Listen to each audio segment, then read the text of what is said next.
रामायण की अमृत धारा में आप सबका स्वागत है। सभी सुनने वाले सज्जनों को जय सिया राम जी।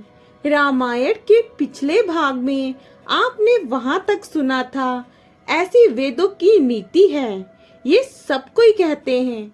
अब इसके आगे से अयोध्या कांड भाग 13। सियापति रामचंद्र जी की जय, पवन सुत हनुमान जी की जय, उमापति महादेव जी की जय, जय जय सीताराम जी। दोहा। और करे अपराध को और पाव फल भोगु, अति विचित्र भगवंत गति, को जग जाने जोगु। सियापति रामचंद्र जी की जय, को जग जाने जोगु। सियापति रामचंद्र जी की जय। दशरथ जी कहते हैं, किंतु इस अवसर पर तो इसके विपरीत हो रहा है। अपराध तो कोई और ही करे और उसके फल का भोग कोई और ही पावे। भगवान की लीला बड़ी ही विचित्र है, उसे जानने योग्य जगत में कौन है। राजा ने इस प्रकार श्री रामचंद्र जी को रखने के लिए छल छोड़कर बहुत से उपाय किए, पर जब उन्होंने धर्म धुरंधर धीर और बुद्धिमान श्री राम जी का रुख देख लिया, तब राजा ने सीता जी को बड़े प्रेम से बहुत प्रकार की शिक्षा दी, वन के दुख कहकर सुनाए, फिर सास ससुर तथा पिता के पास रहने के सुखों को समझाया। परंतु सीता जी का मन श्री रामचंद्र जी के चरणों में अनुरक्त था, इसलिए उन्हें घर अच्छा नहीं लगा और न वन भयानक लगा। फिर और सब लोगों ने भी वन में विपत्तियों की अधिकता बता बता कर सीता जी को समझाया। मंत्री सुमंत जी की पत्नी और गुरु वशिष्ठ जी की पत्नी अरुंधति जी तथा और भी स्त्रियां स्नेह के साथ कोमल वाणी से कहती हैं कि तुमको तो राजा ने वनवास दिया नहीं है, इसलिए जो ससुर गुरु और सास कहें तुम तो वही करो। सीता जी संकोचवश उत्तर नहीं देती। इन बातों को सुनकर कैकेयी मन में क्रोधित हो उठी। उसने मुनियों के वस्त्र, आभूषण, माला आदि चीजें श्री रामचंद्र जी के आगे रख दिए और कोमल वाणी से कहा, हे रघुवीर, राजा को तुम प्राणों के समान प्रिय हो। प्रेमवश दुर्बल हृदय के राजा शील और स्नेह नहीं छोड़ेंगे। पुण्य, सुंदर यश और परलोक चाहे नष्ट हो जाएं, पर तुम्हें बन जाने को वे कभी ना कहेंगे। ऐसा विचार कर जो तुम्हें अच्छा लगे वही करो। माता की सीख सुनकर श्री रामचंद्र जी ने बड़ा सुख पाया, परंतु राजा को ये वचन बाण के समान लगे। वे सोचने लगे, अब भी अभागे प्राण क्यों नहीं निकलते। राजा मूर्छित हो गए। लोग व्याकुल हैं, किसी को कुछ सूझ नहीं पड़ता कि क्या करें। श्री रामचंद्र जी तुरंत मुनि का वेश बनाकर और माता पिता को सिर नवाकर चल दिए। राजा मूर्छित हो गए। लोग व्याकुल हैं, किसी को कुछ सूझ नहीं पड़ता कि क्या करें।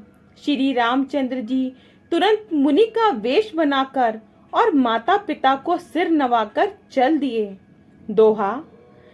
सजी बन साजु समाजु सबू, बनिता बंधु समेते, बंदी विप्र गुरु चरण प्रभु, चल करी सब ही अचेत। सियापति रामचंद्र जी की जय, चली करी सब ही अचेत। सियापति रामचंद्र जी की जय।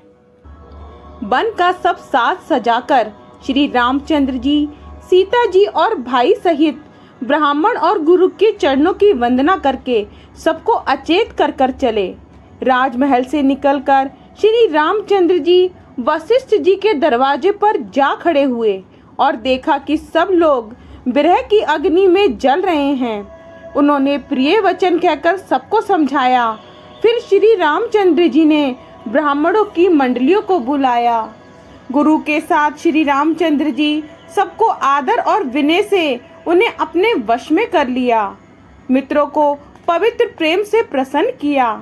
फिर दास दासियों को बुलाकर उन्हें गुरु जी को सौंपकर हाथ जोड़कर बोले, हे गुसाई, इन सबकी माता पिता के समान सार संभार देख रेख करते रहिएगा। श्री रामचंद्र जी बार बार दोनों हाथ जोड़कर सबसे कोमल वाणी से कहते हैं कि मेरा सब प्रकार से हितकारी मित्र वही होगा जिसकी चेष्टा से महाराज सुखी रहेंगे। दोहा। माँ तू सकल मोरे बिरह जेही, ना हो ही दुख दीन, सोई उपाऊ तुम करहु, सब पुरजन परम प्रवीण, सियापति रामचंद्र जी की जय। सब पुरजन परम प्रवीण, सियापति रामचंद्र जी की जय। हे परम पुरवासी सजनों, आप लोग सब वही उपाय करिए जिससे मेरी सब माताएं मेरे विरह के दुख से दुखी ना हो। इस प्रकार श्री राम जी ने सबको समझाया और हर्षित होकर गुरु जी के चरण कमलों में सिर निवाया। फिर श्री गणेश जी, पार्वती जी और कैलाशपति महादेव जी को मनाकर तथा आशीर्वाद पाकर श्री रघुनाथ जी चले। श्री रामचंद्र जी के चलते ही बड़ा भारी विषाद हो गया। देवलोक में सब हर्षित और विषाद दोनों के वश में हो गए। हर्ष इस बात का था कि सब राक्षसों का नाश होगा और विषाद अयोध्या वासियों के शोक के कारण था। मूर्छा दूर हुई तब राजा जागे और सुमित्रा को बुलाकर ऐसा कहने लगे, श्री राम वन को चले गए पर मेरे प्राण नहीं जा रहे हैं। ना जाने ये किस सुख के लिए शरीर में टिक रहे हैं। इससे अधिक बलवती और कौन सी व्यथा होगी जिस दुख को पाकर प्राण शरीर को छोड़ेंगे। फिर धीरज धरकर राजा ने कहा, हे सखा, तुम रथ लेकर श्री राम जी के साथ जाओ। मूर्छा दूर हुई तब राजा जागे और सुमंत्र को बुलाकर ऐसा कहने लगे, श्री राम वन को चले गए पर मेरे प्राण नहीं जा रहे। ना जाने ये किस सुख के लिए शरीर में टिक रहे हैं। इससे अधिक बलवती और कौन सी व्यथा होगी जिस दुख को पाकर प्राण शरीर को छोड़ेंगे। फिर धीरज धरकर राजा ने कहा, हे सखा, तुम रथ लेकर श्री राम के साथ जाओ। दोहा। सुठी सुकुमार कुमार दो, जनक सुता सुकुमारी, रथ चढ़ाई देख राई बनू, फिर गए दिन चारी, सियापति रामचंद्र जी की जय।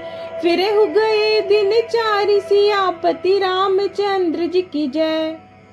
अत्यंत दोनों सुकुमारों को और सुकुमारी जानकी को रथ में चढ़ाकर वन दिखलाकर 4 दिनों के बाद लौट आना। यदि धैर्यवान दोनों भाई न लौटे, क्योंकि रघुनाथ जी प्रण के सच्चे और दृढ़ता से नियम का पालन करने वाले हैं, तो तुम हाथ जोड़कर विनती कर कर कि हे प्रभु, जनक कुमारी सीता जी को तो लौटा दीजिए। जब सीता वन को देखकर डरे तब मौका पाकर मेरी ये सीख उनसे कहना कि तुम्हारी सास और ससुर ने ऐसा संदेश कहा है कि हे पुत्री, तुम लौट चलो, वन में बहुत कलेश हैं। कभी पिता के घर, कभी ससुराल, जहाँ तुम्हारी इच्छा हो वहीं रहना। इस प्रकार तुम बहुत से उपाय करना। यदि सीता जी लौट आई तो मेरे प्राणों को सहारा हो जाएगा, नहीं तो अंत में मेरा मरण ही होगा।